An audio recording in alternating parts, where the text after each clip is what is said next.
अधेड़ उम्र में सास की शादी। रेशमा आज बहुत खुश होती है। आज उसकी शादी को पूरे 10 साल हो जाते हैं। घर में खुशी का माहौल होता है और इसी खुशी में रेशमा घर में तरह तरह के पकवान भी बना रही होती है। इसी बीच रेशमा की पड़ोसन उनके घर आती है और उससे कहती है, क्यों रेशमा, आज घर में बड़े पकवान बन रहे हैं, कुछ खास है क्या आज? आज ही के दिन मेरी शादी हुई थी और आज मेरी शादी को पूरे 10 साल हो चुके हैं। अच्छा, शादी से याद आया रेशमा, क्या तुझे पता है हमारे पास वाले ही एक गांव में 70 साल की एक बुढ़िया औरत अपनी दूसरी शादी रचा रही है। क्या 70 साल की बुढ़िया औरत की दूसरी शादी? अरे जिस उम्र में लोग पूजा पाठ करते हैं वो बूढ़ी औरत रंगरलियां मना रही है। इतना ही नहीं, सुनने में तो ये भी आ रहा है कि उस बूढ़ी औरत के 2 बेटे, बहू और 4 पोते पोतियां भी हैं। तौबा तौबा, सच में जमाना बहुत खराब आ चुका है। कोई शर्म लिहाज नाम की चीज तो बची ही नहीं इस दुनिया में। हमारे परिवार के तो ऐसे संस्कार नहीं है। रेशमा, जमाना बहुत आगे निकल गया है। आजकल क्या बच्चे और क्या बूढ़े, सभी पर एक जैसी जवानी छा रही है। हमारे लिए तो ऐसा सोचना भी पाप है। वैसे कब है उस बूढ़ी औरत की शादी?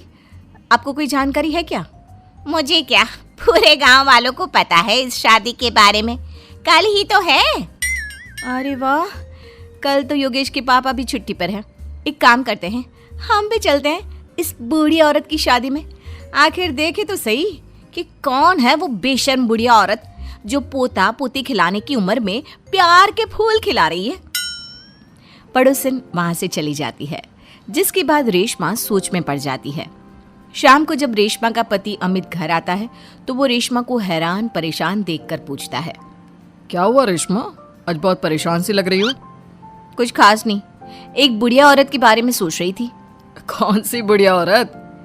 रेशमा अमित की ओर देखती है और उसे बताते हुए कहती है, हमारे पास वाले गांव में ही एक बूढ़ी औरत है जो अपनी उम्र के आखिरी पड़ाव में अब लव अफेयर कर रही है और कल उसकी शादी भी है। ताज्जुब की बात तो ये है कि उसके 2 बहू बेटे और 4 पोते पोतियां भी हैं, फिर भी किसी ने उसे नहीं रोका। अरे इतना भरा पूरा परिवार होने के बाद वो अपना दूसरा घर क्यों बसाना चाह रही है? पता नहीं जी, मैं सोच रही थी कल आपकी भी छुट्टी है तो क्यों ना हम भी शादी देखने चले। सुनने में आ रहा है कि कल पूरा गांव जा रहा है उसकी शादी देखने के लिए। रेशमा की बातें सुनकर अमित भी दूसरे दिन उसके साथ चलने के लिए हामी भर देता है। अगले दिन सुबह रेशमा और अमित बच्चों के साथ शादी देखने निकल जाते हैं। गांव से कुछ किलोमीटर की दूरी तय कर रेशमा अपने परिवार के साथ विवाह स्थल पर पहुंच जाती है। यहाँ की साज सजावट कितनी अच्छी लग रही है ना। ऐसा लग रहा है मानो किसी नई नवेली दुल्हन की शादी हो। देख कर तो ऐसा ही लग रहा है, लेकिन वो बूढ़ी औरत है कहाँ पर जिसके इतने किस्से सुनने को मिल रहे हैं? अमित के इतना बोलने की देर होती है और एक अधेड़ उम्र की बुढ़िया औरत दुल्हन के लिबास में सज संवर कर मंडप पर पहुंच जाती है, जिसे देख रेशमा और अमित के पैरों तले मानो जमीन ही खिसक जाती है। मम्मी जी, यहाँ दुल्हन के लिबास में ये सब क्या हो रहा है? अमित, मम्मी, दादी की शादी, वाह मजा आएगा। मम्मी शादी कर रही हैं और हमें बताना भी जरूरी नहीं समझा? क्या अब हम उनके लिए इतने गैर हो गए हैं? कुछ भी हो, मैं मम्मी जी की ये शादी तो बिल्कुल नहीं होने दूंगी। रेशमा अपनी सास सुशीला की तरफ जाती है। सुशीला अपनी बहू को देखकर सकते में पड़ जाती है। रेशमा, तू यहाँ क्या कर रही है?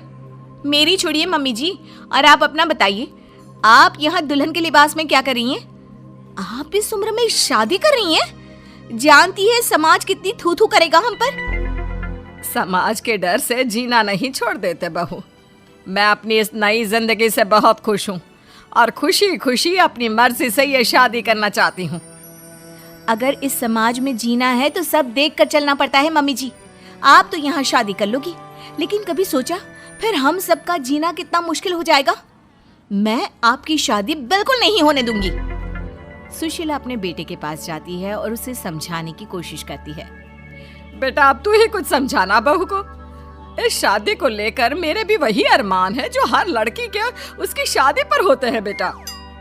मैं क्या समझाऊं माँ उसे? आप इस उम्र में शादी करने जा रही थी और आपने हमें बताना भी जरूरी नहीं समझा, क्योंकि मैं जानती थी कि तुम लोग कभी मेरी शादी से खुश नहीं होंगे, इसलिए मैंने तुम लोगों को कुछ नहीं बताया। मम्मी जी, ये सब सोचने से पहले कभी आपको हमारी इज्जत का ख्याल नहीं आया? आज आपकी इस हरकत के कारण ही हम समाज में कहीं मुंह दिखाने के लायक नहीं रहे। बहू, कब तक तुम यूं ही समाज के बारे में सोचती रहोगी? ये लोग आज 100 तरह की बातें बनाएंगे और कल को सब भूल जाएंगे। क्या इनके डर से मैं जीना छोड़ दूं? कल तो सभी को मर जाना है, उसमें भी अगर हम ऐसे ही डर डर कर जीते रहे तो कभी खुश नहीं रह पाएंगे। मम्मी जी, बातें बनाना कोई आपसे सीखे। जिस उम्र में आपको पूजा पाठ करनी चाहिए, अपने पोते को गोद में खिलाना चाहिए, उस उम्र में आप फिर से अपना घर बसाने के सपने देख रही हो। यकीन नहीं होता मम्मी, आप इतनी स्वार्थी कैसे हो सकती हो? स्वार्थी?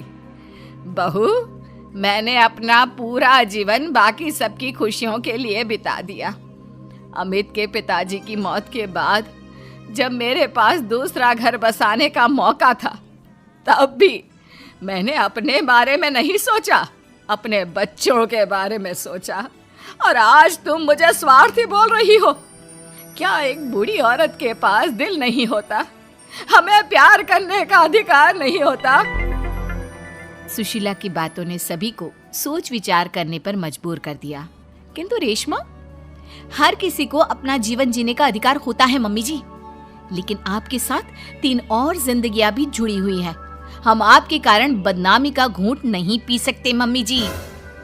आज तुम दोनों को अचानक मेरी और इस समाज की इतनी परवाह क्यों हो रही है?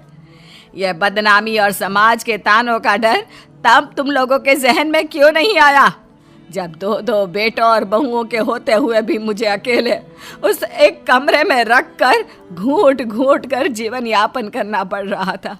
तब तुम लोगों को याद नहीं आया मुझसे कितनी जिंदगियां जुड़ी हुई हैं? सुशीला की बातें सुनकर रेशमा और अमित अपना सिर झुका लेते हैं। उन्हें अपने से हुई गलती का एहसास हो जाता है, लेकिन अब भी कहीं ना कहीं उनके दिमाग में लोग क्या कहेंगे ही चल रहा था, जिसके डर से वे खामोश होकर खड़े रहते हैं।